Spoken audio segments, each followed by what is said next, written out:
हमारे लिए आज की तलावत रसूलों के अमाल उसका 15वां बाब उसकी 7वीं से 21वीं आयत तक।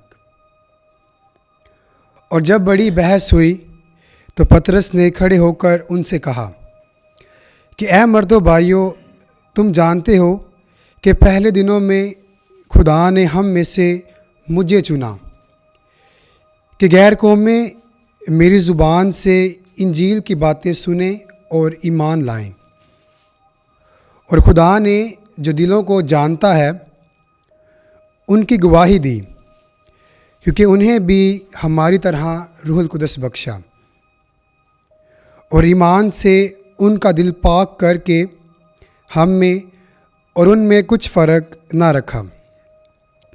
बस तुम क्यों खुदा को आज़माते हो कि शागिर्दों की गर्दन पर ऐसा जुआ रखते हो जिसे ना हमारे बाप दादा और ना हम उठा सकते थे।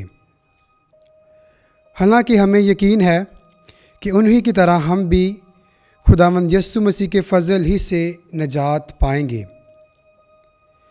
तब सारी जमायत चुप रही और बरनबास और पौलुस से ये बयान सुनने लगी कि खुदा ने कैसे करिश्मे और करामतें उनके वसीले गैर कौमों में ज़ाहिर की।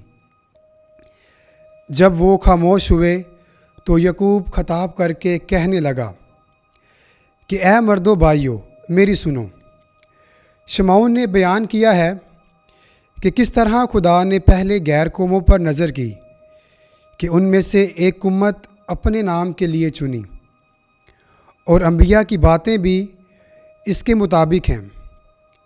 चुनाचे लिखा है कि बाद से मैं फिर आऊँगा और दाऊद के गिरे हुए मस्कन को अस्तादा करूँगा। मैं उसके रखनों को मुरम्मत करूँगा और उसे दोबारा नस्ब करूँगा, ताकि बनी आदम का बकिया यानी वो सब अक़वाम खुदावंद को तलाश करें जो मेरे नाम की कहलाती हैं। यूँ वही खुदावंद फरमाता है जिसने इब्तदा से इन बातों को ज़ाहिर किया।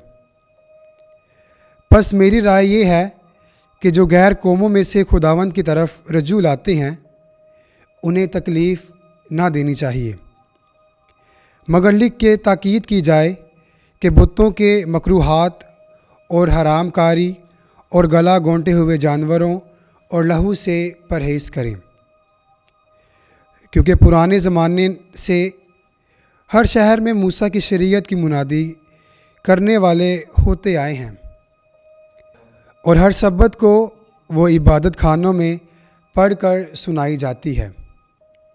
पाक कलाम के पढ़े और सुने जाने पर खुदा की बरकत हो।